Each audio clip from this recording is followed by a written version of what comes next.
Hi, I'm Dr. Frank A. Thomas, and I am privileged to present to you another installment of the African American Preaching Legacy Series. It's been 2 years, given the reality of the pandemic, since we've been able to tape, and I am just excited to interview, and I have as my very special guest, Bishop Walter Scott Thomas. We have been friends for over 30 years, and Bishop Walter has agreed to come and share with us, and so I'm just excited. I'm excited that we're taping again. We're going to be releasing more interviews. We got more coming. We're scheduled 12 interviews this year, so exciting things are happening, and welcome. Let me say welcome, and thank you so much.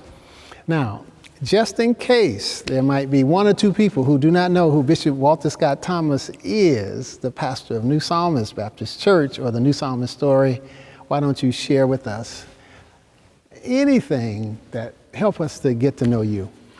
Well, Frank, it's an honor to be asked to be a part of this series. I mean, the work that you've done already is blessing lives, changing lives, and you're putting together a record for history and for generations unborn to get gleaning and understanding from what happened now to help chart the course for where we're going. So I'm just honored, I have to say that first, that you would invite me to come share. Thank you, sir. This is the year I celebrate 50 years of preaching. Yes, it's hard to believe that 50 years ago, I stood and delivered my first sermon, first Sunday in February, February the 4th, 1973. Wow.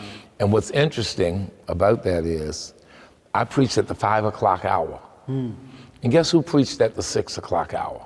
Who? Dr. Charles Booth. Ooh. And guess what day it was? His birthday. Wow. He preached at, he was the pastor of the St. Paul Baptist Church in Westchester, Pennsylvania. And he came down and he was there when I preached at 5, and then he preached at 6 in the evening service. So I've been pastoring now 48 years this year, and been preaching 50 years. I've enjoyed it, and I must admit, I'm kind of glad God called me and let me be a preacher. I am glad about that. Wow. Well, so let's start with, let's go back, because, we miss Dr. Charles E. Booth. So let's start with just a little bit of your relationship with him, and then after that, I'm going to go back and pick up your call. So tell me about the relationship with Dr. Charles Edward Booth, who many that have watched these videos know that we shot one with him. And if they have not seen it, we'll put on the screen the link that you can see it. But tell us about that relationship. Booth and I were friends for about 50 years. I met him when I joined New Shiloh. And I met him because I was dating a girl named Patricia, who's now my wife, who knew him as a preacher at New Shiloh when he was there. And their group who worked with the Neighborhood Youth Hour were all friends. And so when I started dating her, I met Booth. And wait, where is New Shiloh, and who was the pastor? New Shiloh is in Baltimore, Maryland. Okay. Dr. Harold A. Carter Sr. was the pastor then. Okay. And so I graduated from college, and I was working for C&P Telephone Company as an outstate manager. But I'd gone back to school to work on my PhD in economics. And I met Patricia, and I met Booth. And Booth and I became friends. I wasn't a preacher then. I wasn't preaching anything. I was working on this PhD. I was going to get a PhD in economics. But then the Lord moved, and I wound up moving out of graduate school in economics to ministry school at Howard.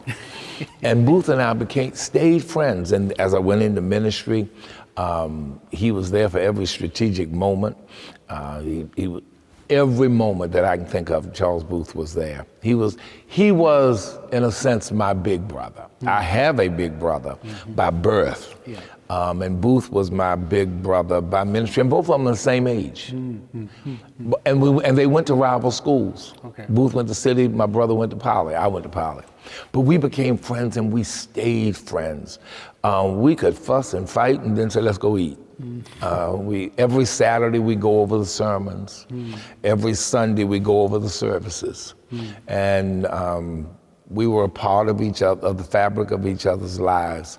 And then I remember when sickness struck, some 7 or 8 years before it finally took its toll.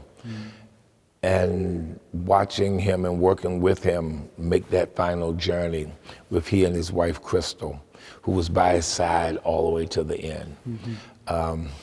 It's a loss, a serious loss, and a loss that I would say I'll never get over, but I will integrate into my life. Yes.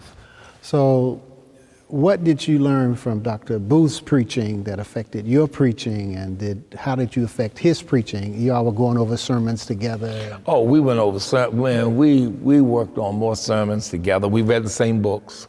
We listened to the same music. We were constantly sharing. There's a song I listen to just about every day. It's from the Mormon Tabernacle Choir, Homecoming, and Booth introduced me to that song, and whenever I listen to it, I remember him. But we would go over. He learned from Dr. Proctor. He was a Dr. Proctor fellow, and so he was steeped in the thesis, antithesis, synthesis, thesis and synthesis model. He lived by the dialectic. I was and am more of a narration. I live in the land of the story. He lived in the philosophical thought. Because of that, we could inform each other. Right. He could help me understand some nuances I was missing, and I could help him see some character stuff that he might be missing. And I mean, I can think of moments. Sometimes we'd preach the same text. Wow. And we go at it differently. But he helped me understand the value of the dialectic. I wasn't a Dr. Proctor fellow, so listening to him, I studied Sam Proctor's method when I was in seminary as one of the methods of preaching. But for me, narration, let me put it this way. Finding the story in the human situation and finding where God is at work in human reality was always the focus and has always been the focus for me. Wow. Let's back up a little bit and go to your call. Let's go back. Tell me about your call. That's interesting. I grew up Presbyterian. Oh, yes. I grew up a member of the Reformed Presbyterian Church, where we do the assurance of pardon, the forgiveness of sins, and all of that. Oh, my God. Yes, we sang every hymn and did every oratorio that was known. But then a friend of mine one day invited me to go to this Baptist church. I was singing with a Baptist choir, but you didn't have to be a member to sing on the choir. And I didn't sing on services. I sang when they went out. So he invited me. He said, come on, go up to this church I've been going to. He said, it's really good. I said, oh, okay. But I had no intention of going. So he called that Sunday morning. It was 1971, third Sunday in November. I didn't have caller ID, so I answered the phone. The phone was right under the bed. I had been out partying the night before. And he said, you said you were going to church today. Oh, God. My church services were only 1 hour. And going to this other church, I didn't know what to expect. I said, I was living at home with my parents, and I said, well, let me check, see if my mother wants to go. That was going to be my out. I said, Mama, you want to go to this church up the road Daryl told us about? She said, yeah, I think I want to go. Oh, Jesus, no, now I got to go. So I got up, got ready, and we rode up to New Shiloh. I had to hustle to find a parking space. There were no spaces. I said, what is this? Parked in an alley, I think. And then we went on in. Church was jam-packed. I'd never seen that many folk in a church in my life, ever. Not even on a movie. And they were everywhere, and the service was unbelievable. I sat there, little bougie dude from the ghetto with a college degree thinking he knew everything and a couple little Presbyterian hymns under his belt. But I'd never heard anybody preach in such a way that it was worth listening to, beyond the sanctified sense of the preacher. The music was arresting, and the atmosphere was so unbelievable. I went back that Thursday for Thanksgiving Day service. I went back the first Sunday. I went back the second Sunday. Dr. Carter was preaching Repentance, the Key to Life, about John the Baptist in his Advent series. And in my mind, I heard him say, whether he said it out of his mouth or not, but in my spirit and in my mind, I've concluded that he said, no matter how good your life is, Jesus Christ can make it better. And I got up, didn't know anybody in that church, except the friend who had invited me, and walked, and I was sitting on the front row by then. I was really getting caught up. And I joined church. I joined that church, left my Presbyterian church and joined a church I knew nothing of, a Baptist church. And I listened to him for the next year or so and found the contradictions between my professional life and what he was preaching. I was working, my desire was to get a degree to work on and to solve problems of poverty and discrimination. But inherent in that was a belief that all of our problems were the result of racism and the history of our people. I had not fathomed the fact that some of them were our own. In my professional job, I had discovered we had some issues that the economy and education could not solve. And I felt God telling me, this is where you need to go. I remember going into a church. I was working in outstate in part of Maryland, and I was so conflicted. I walked down the street and I saw a Catholic church, and I went in the Catholic church. And I said, God, if you're calling me to preach, make those candles on the altar jump. You know, hey, you know, make them jump. And I sat perked up, waited for the candles to jump. And I heard a still small voice whisper in my ear saying, I'm not into candles. If you're gonna preach, you will say yes. And I said yes. Not knowing what it would entail, but knowing that I had to leave my graduate program, knowing that I had to leave my job and all those things, and not knowing where it would take me, but I went. And that's how it happened. So what were the next steps? You mentioned Howard earlier, so tell me about the journey. Oh, yes. I went to Howard when it was the School of Divinity, or rather the School of Religion. You know, Howard is now the Divinity School. Right. But then it was the School of Religion. So that meant that we studied everything, or you could study everything there. It was not a seminary, but it was the place that helped form my understandings in a more complete way. Theologically, historically, hermeneutically, and homiletically. It was undeniably a black school. It was my first exposure to black education or black educational system since I had left elementary school. So I was totally unprepared for its structure, totally unprepared for it. Its content to me was unbelievable. If it could have had structure to match content, it would have been wonderful. But its content, I was exposed to, changed so much. I had all kinds of professors. I had J.D. Otis Roberts at the beginning of black theology. I mean, this is when he's writing about black theology and black reconstruction, black reconciliation. I had Samuel Lucius Gandy, and he's talking about the psychology of religion, and we're studying Howard Thurman and others. I had Jean Rice, quiet-speaking Quaker, who knew more about who made the Old Testament in his quiet way the most exciting book that man could ever read. And then I had Dr. Leon Wright in New Testament, whose notes I never really had to take because his words are etched in my mind. Wow. He was an enigma.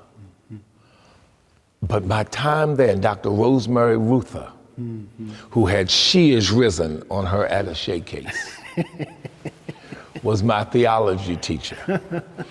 And they helped form, in the framework of a 23 to 25-year-old person and personality, something that could grow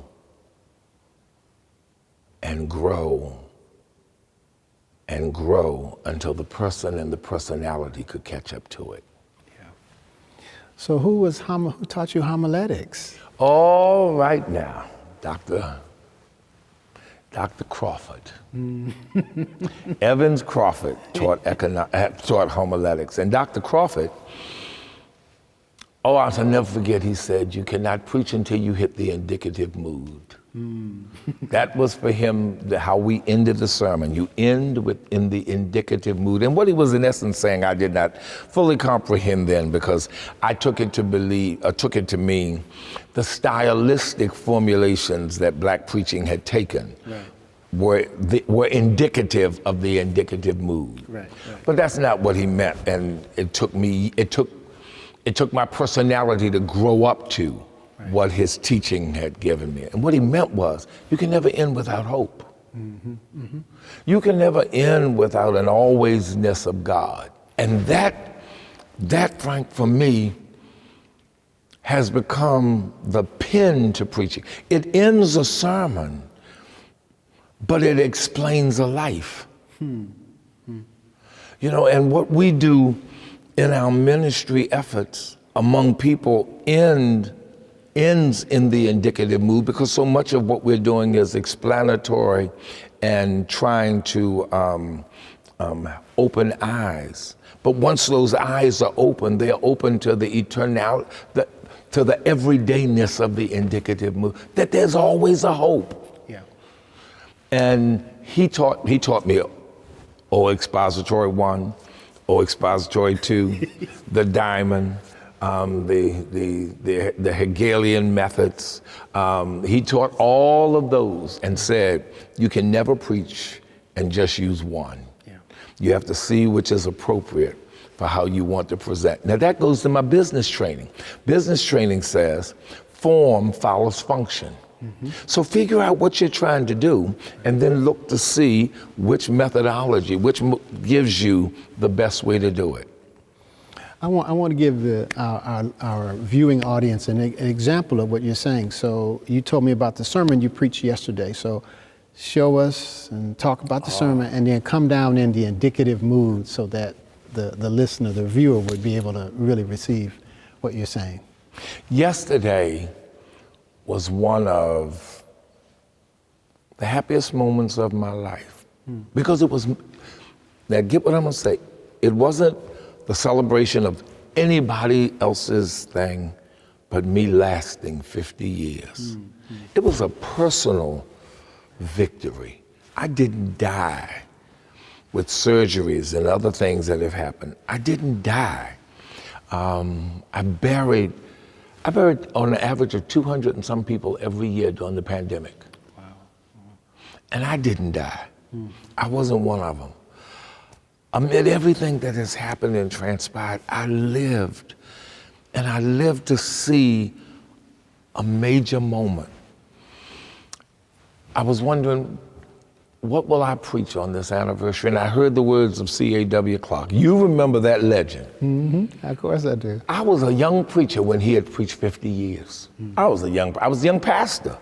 So 50 years was so way in the distance. And he preached, after 50 years, what shall I preach? Something to that effect. Right. And I remember thinking to myself, after 50 years, what am I going to preach? Am I irrelevant now? Is my mode of preaching, my desire for what I want folk to get out of step with what folk want? Am I serving a meal at a restaurant when folk want to go across town to just get something quick and fast? So what do I preach now?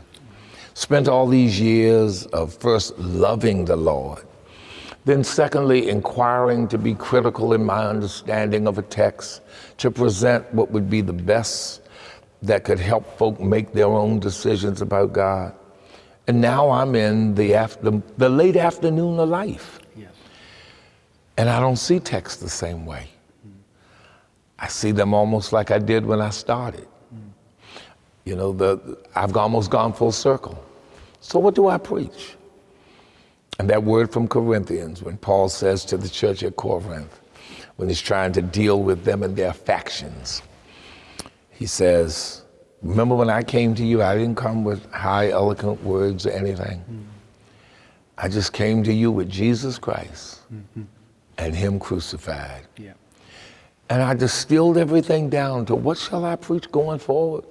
In this, probably the last lap around the race. What shall I preach? Jesus Christ and him crucified. Why? Because he is the Savior of the world. Yeah. Why? Because he is the manifestation of the power of God. He is change. But then the third one, Dr. Crawford, I can see him sitting there smiling in his own way as we would write those sermons, the indicative mood. Because one day, he's coming back. One day, no matter how we see this reality, it will end and a new one will begin.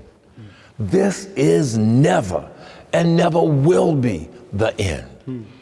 It may end, but it won't be the end for us.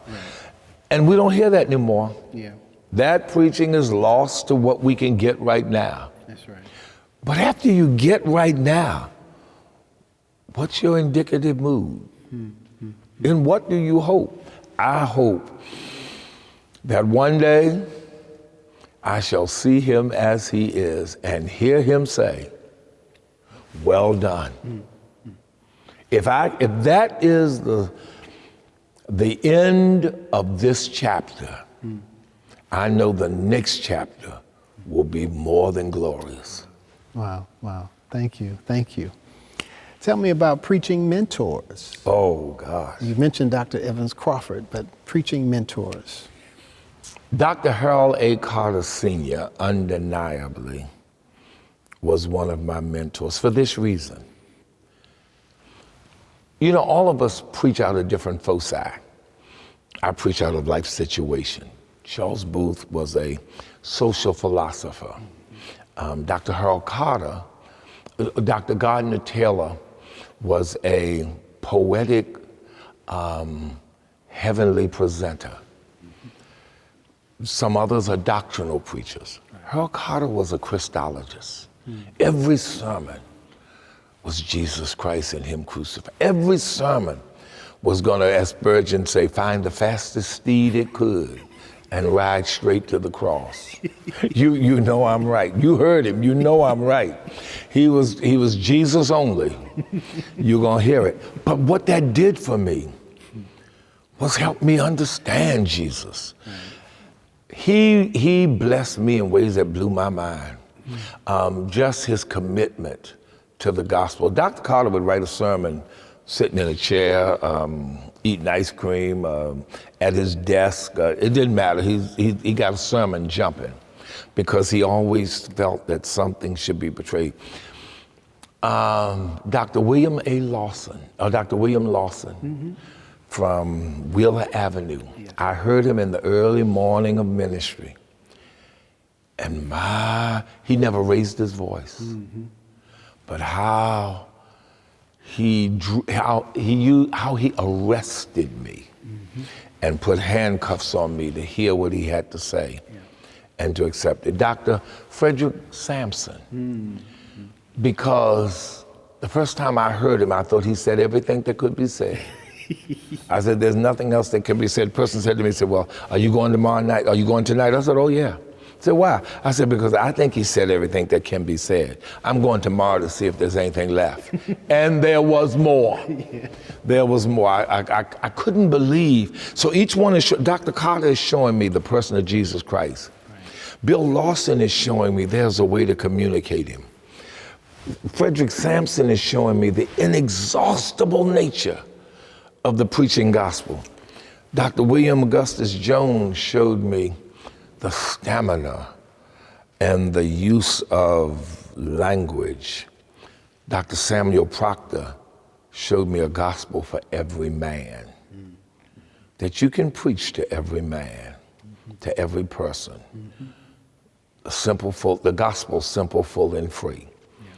Those were my preaching mentors. Dr. Alfred Vaughn is on the fringes, or he builds the frame for that picture, but also as a pastor.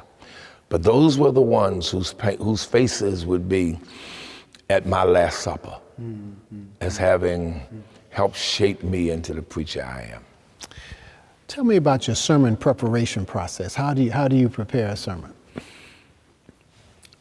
For me, a sermon has to come alive. I love movies and television. I think I was born for television. If they hadn't created it, they would have 2 weeks before I was born. Because movies and television, I live in the land of metaphors.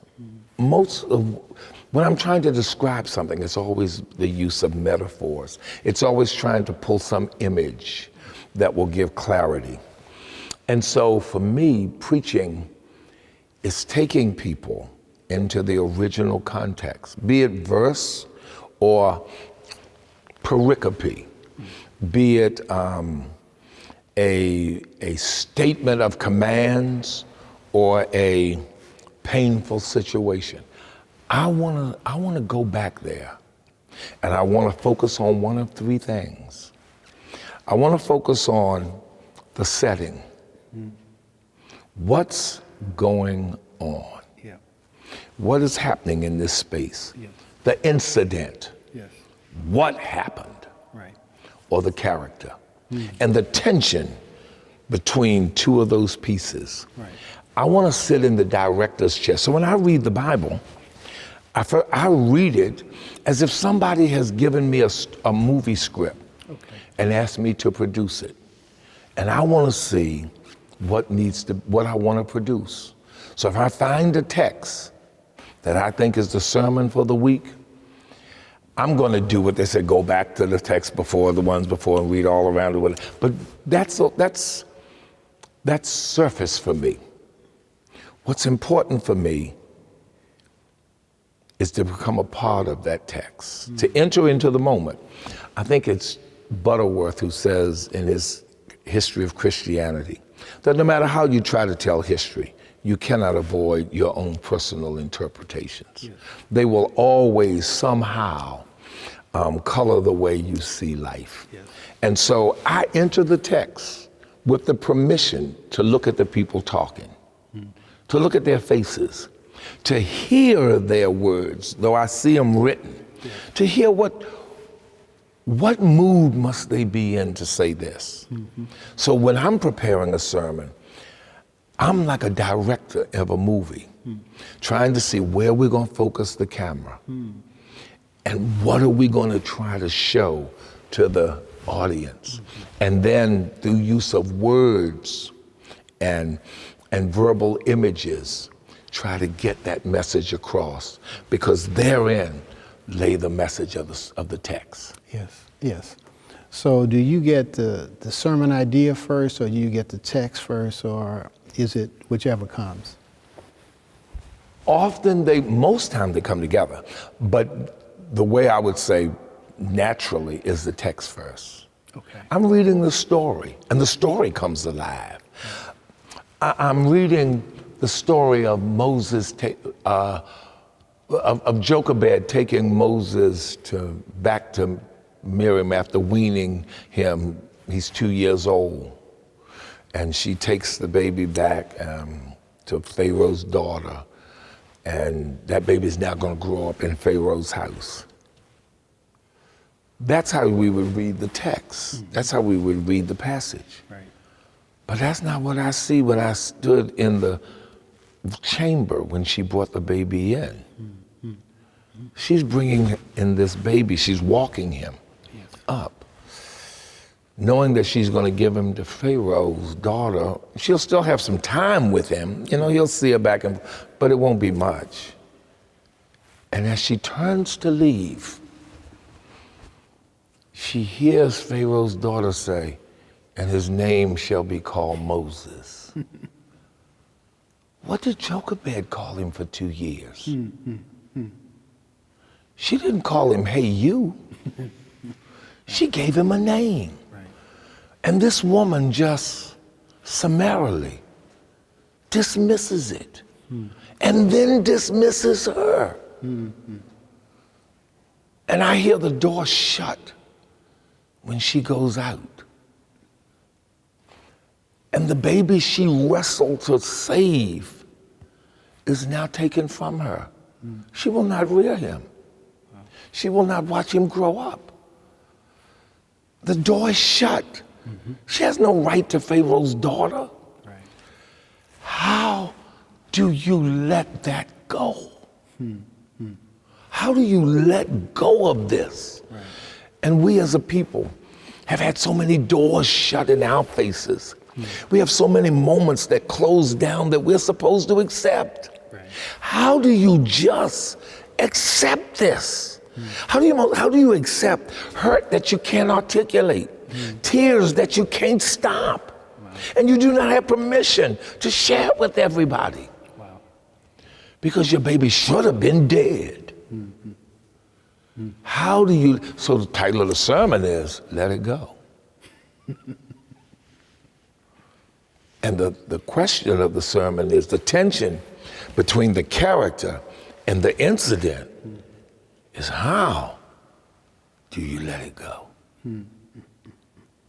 How do you let, so that's my methodology. Yes. And the hermeneutic that drives it is that somewhere in the human mess, God has put a path, and the path is his presence in Jesus Christ.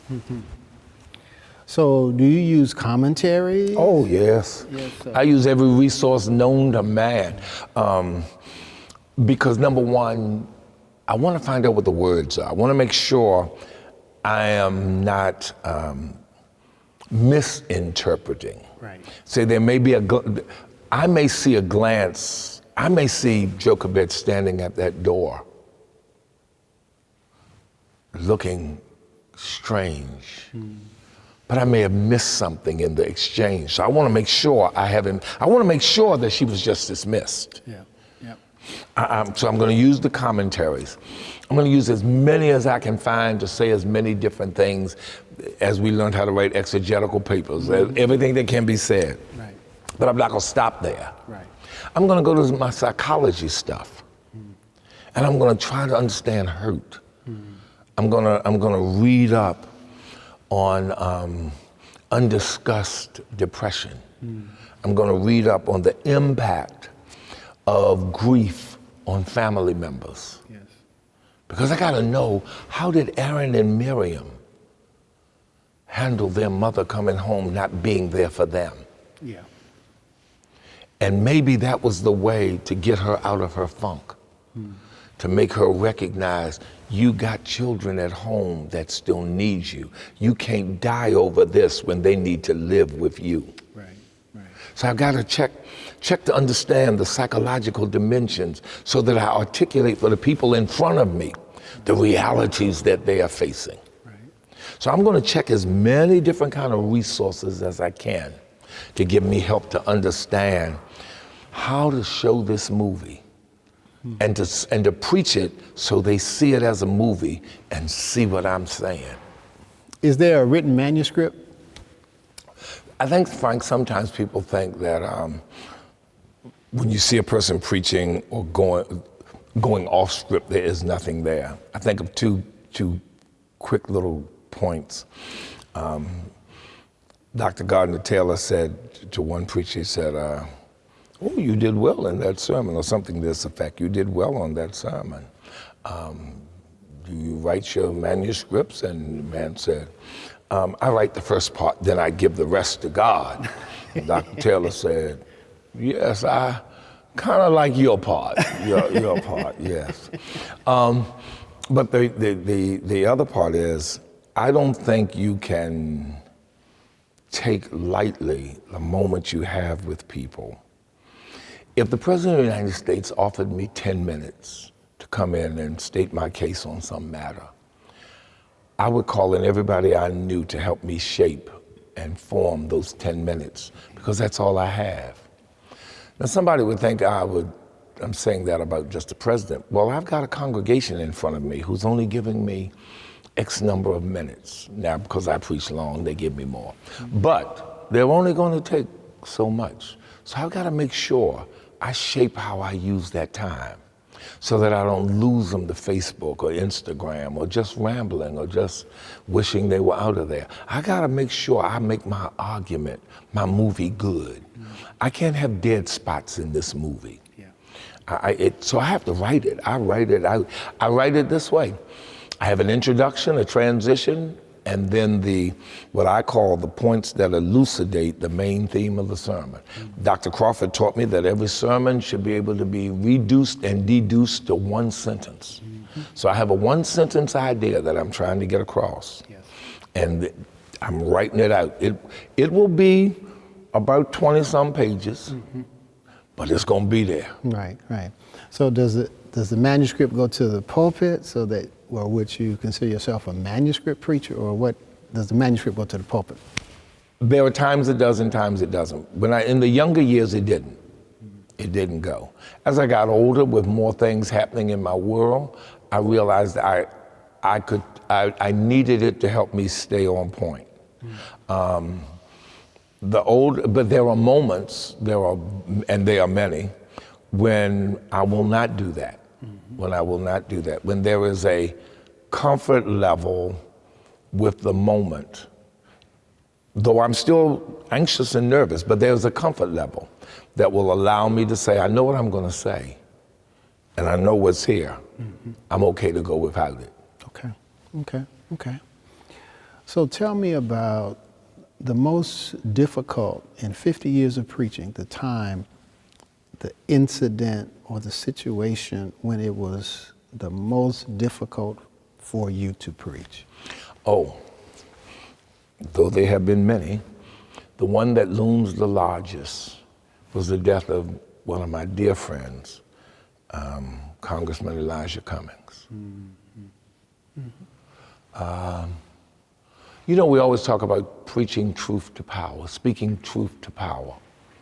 It's a great line, and many of us have heard it over and over. The only problem is, seldom do we actually speak truth to power. We speak truth to powerless people. More often than not, we're speaking truth to the powerless. The powerful, I really don't think presidents spend a whole lot of time on YouTube on Sunday morning, and they're not on Facebook Live.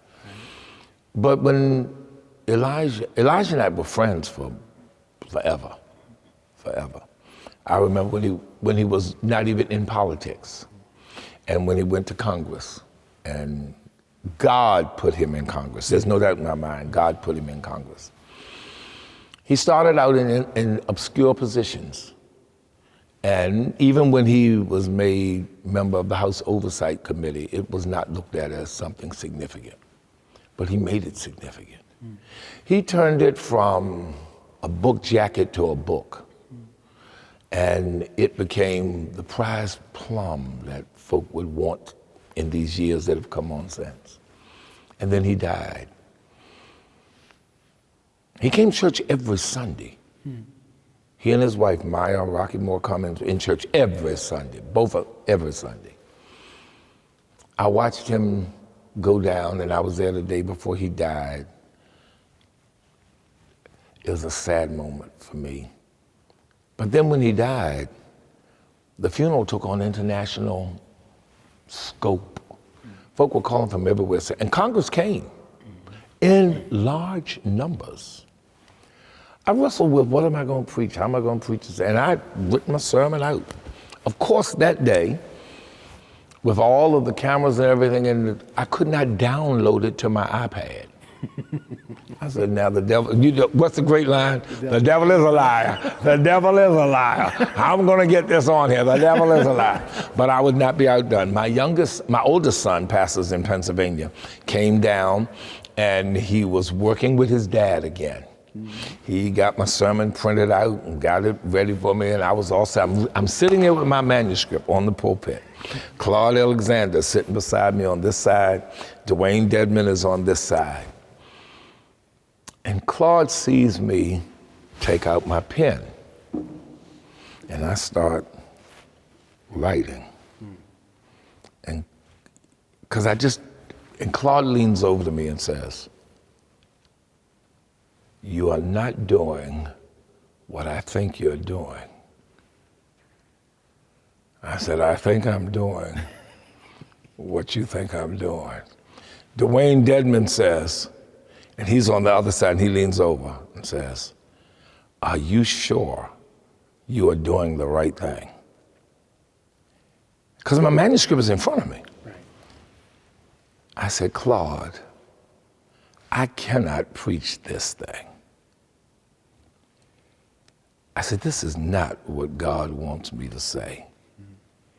He says, "You're on CNN, C-SPAN, and everything across this country. Are you sure this is not it?" I said, "I think what God wants me to preach is why Elijah Cummings brought you to church." Claude said, "Well, I think at that rate, you better preach that." Dwayne said, "Oh God, here we go." And so I preached why Elijah brought you to church, why he wanted you to come to church. That was the toughest moment, and yet one of the freest preaching moments I ever had in my life, because the answer, what we talked about earlier today, I was living in that second naivete. I didn't need to be critically profound and lambast the congressmen and senators.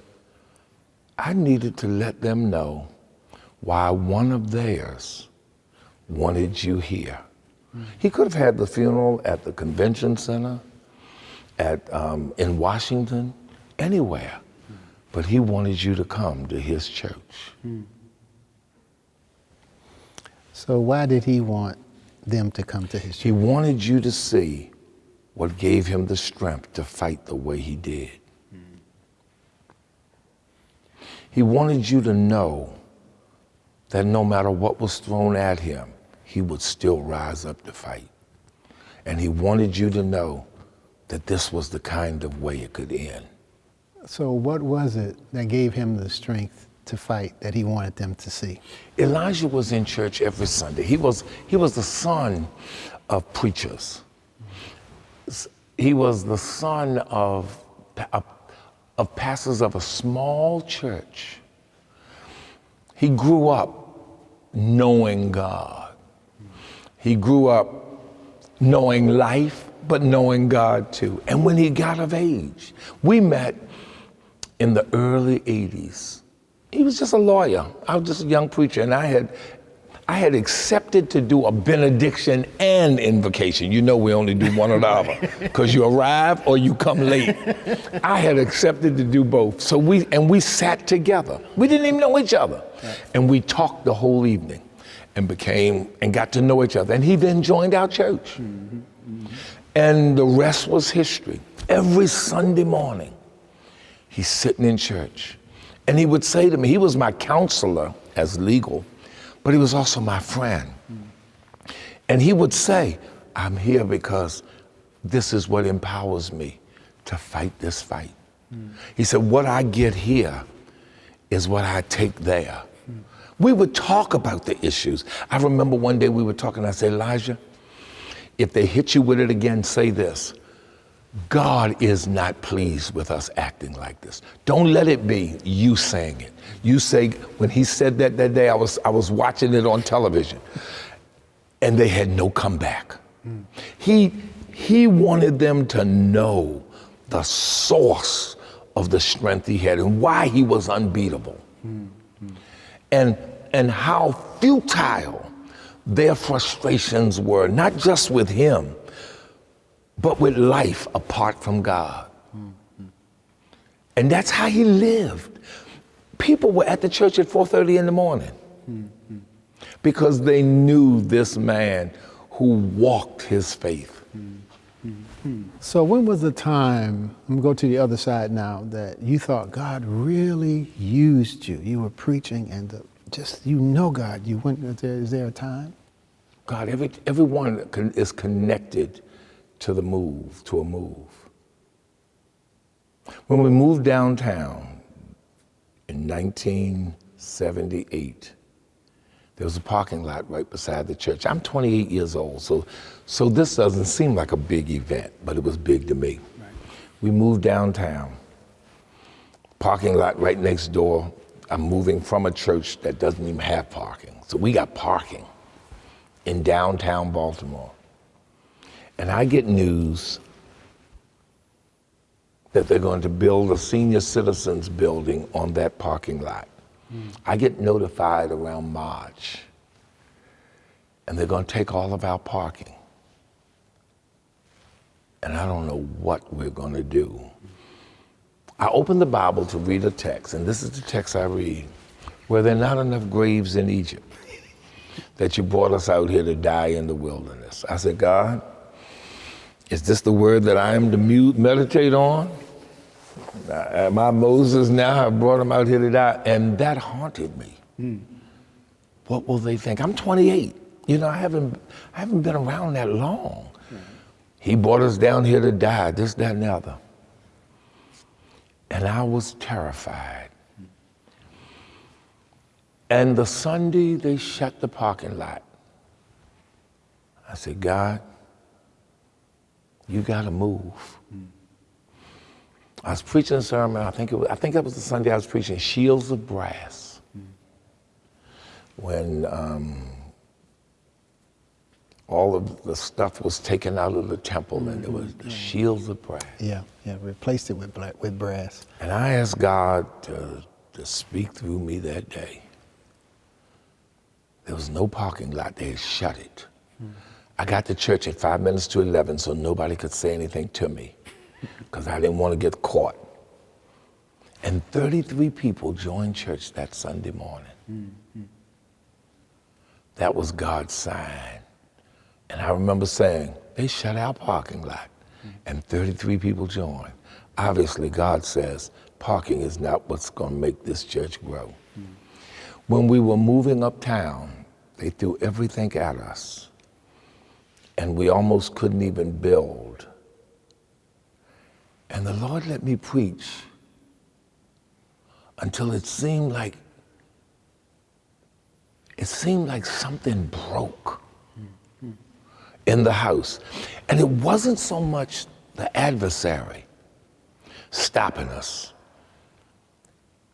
It was the fear of the people that were with us that we could be stopped. And it broke. And we went forward. Building the one we're in and the one we're in now, we got down to the wire and we had no permit to go in. We'd sent out invitations to come in on Saturday and we have no permit. We have nothing. And I have to have the last service at the old building. And I have nothing. And I said, God, I need you to show yourself mighty. We went in our new building on that Sunday, that Saturday rather. We moved in. and never looked back. God cleared things. When I look at the great moments in preaching and the great moments of ministry, I see through a glass darkly. I don't just see a shout and a hallelujah or whatever. I see something in the heavens. I see something in a realm beyond, and often it is grounded in my assurance. 9 times out of 10, when God has let me feel like I've made a dent, it is because he made me feel confident in him, or he let me know and let me assert my confidence in him. That makes sense? Yes, makes sense, perfect sense. I want to ask you a final question. You've been generous and gracious, with time, so I'm deeply appreciative, and I think our audience will be too. I play for my class a sermon by Prathia Hall. The sermon's at Hampton, and the sermon's entitled Between a Wilderness and a Cliff. And in the middle of the sermon, you know how black preachers do. We'll preach along and we'll call out a name. And she was preaching and she says, "Walter?" And I've always wondered, was that you? I think it was. We were friends. Go ahead, tell me about it. Prathia, to me, was one of the greatest black preachers of our era. Not one of the greatest women preachers, one of the greatest preachers. Great preachers may be known for the powerful sermons and wonderful messages they preach, but a great preacher can be distilled to one sentence.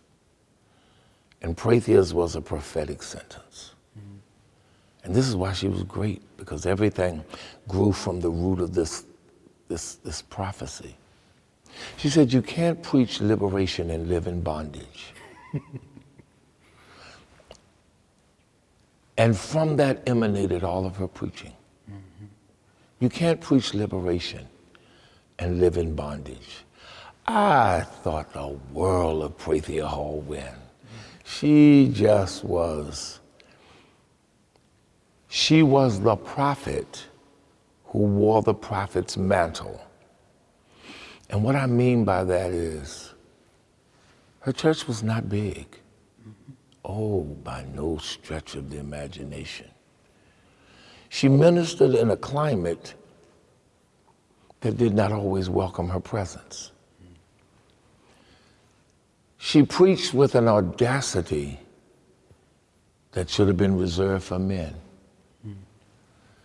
She gave everything she had in a race to which she would seldom win applause. But she never quit because she refused to live in bondage. And there was inside the mystery of her misery a place of satisfaction. I so appreciated her. The thing I fear in today's preaching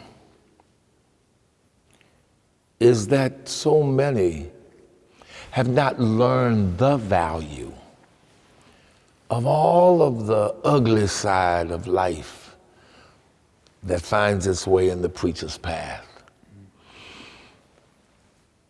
That Isaiah will meet Manasseh. That Jeremiah will be thrown in a cistern. That Elijah will be surrounded and will find satisfaction in a servant coming back saying, I see what you're talking about. I don't know if we are ready, if those who are coming along are being taught that that's a part of the prophet's path. But it's what strengthens the prophet. You shall not die but live. Eat, rest, for the journey is too much for you. If you have run with the footman and he has wearied you, how will you contend with the horses? You know, it is that awareness that you too walk on that path you chose by faith, that you believe ends in the indicative mood, even though you ain't in it right now. But you're preaching to a people who also aren't there. But you can tell them with every fiber of your being that begins to be seen through the dimness of their spiritual eyes, there's a bright side somewhere. And don't you rest until you find it. I'm not there yet. It's Martin King. I may not get there with you. Yes. But I've seen, mine eyes have seen the glory. That's, if I were to sum up it all, that's the hope to which I aspire every week. Whether I succeed or not in these years of my life is sometimes questionable, because strength doesn't always match zeal. But it is the zeal, it is the aspiration to which I go to that desk. I too am walking where you are, but there is a bright side, and there is a path to that side. And we cannot lose the wonder while we deal with the worry. I don't want to shout on the video, so I'll do that in the back. But there is a bright side somewhere. I am going to close this interview and just thank you so much. There are no words for the richness of our time and the lives that will be touched and blessed. But I feel it appropriate to give you the last words of anything that you would like to say. I may have not have asked you. You want to come back. I want to give you these moments for the closing word, and then one last thing. But I'll give you these closing words. No question, just your heart. Whatever you like to say. Frank, I believe that a new era is dawning around us. A moment that can birth tremendous fear, but a moment of unbelievable opportunity. I am so hopeful that those who come behind us will seize the opportunity by expanding the borders of their thinking, that they will allow themselves to feel the kingdom as much as discuss the kingdom. Because God has given us a moment, unlike any that I've had the opportunity to share. I just wish, I wish for those who will have it in its fullness, that they use every tool that he gives them to share the amazingness of the kingdom. There is no reality and this is spoken by a black man who grew up in the ghetto. There is no reality to compare to the kingdom. I live in God's reality. God has taken my reality into his. I don't take his into mine. His is bigger than mine. And every now and then when I'm crying about mine, I get to experience his. And in this age when so much is happening, this cyber digital reality is coming among us. We have physical space or real space, and we have cyber digital space. When we have the opportunity to help people handle their anxiety, because the fundamental issue of life is anxiety, and show them and introduce them to the God who they can grow with through it. Right. I just hope that we don't get caught up in the isness of our efforts, and that we get overtaken by the shall be's of our efforts. Well, thank you, sir. Just final word. Anything, word of encouragement to the PhD program? What do you think about it? Anything you want to say about it? You were instrumental in part of the group formations and the discussions ahead of the program, and it's doing amazingly well. I would say, because you and I are a part of the same generation, what you're doing has not been seen among us. When you first mentioned the idea, and I can hear you floating a thought like a leaf on air as it floats past different groups you spoke to. And everyone listening, but not thinking that there would ever be any fruition to this, because number one, it was going to be an eternal program for those in it. So all of those of us who were listening realized we were out of the subject, out of the set of those who would be chosen. And it was going to be rigorous because you were in charge of it, so we knew it was going to be demanding. But you floated an idea to create a space in the African American academic community for PhDs, for scholars, for researchers, yes, and those who have taken the plunge have found that they could swim in cold water for longer than a dive. I think this is one of the most interesting opportunities of the future, because the future is going to require folk who can dig in to rigorous stuff. But these same minds that you're molding now are going to get older. And the joy that they once knew, where is the joy we knew? Where is the blessedness we knew when first we met the Lord? Where is the soul's refreshing view of Jesus and his word? They're going to get old in scholarship, but that scholarship is going to enable them to return to that naivete that they started with. And when they are heard then, when they are heard with all of this under their belt, and in the words of the song, preach the gospel simple, full, and free, men and women's lives. You are seeding the earth with a generation that's going to be more valuable than they ever could imagine. Thank you for what you're doing. Thank you for what you're doing.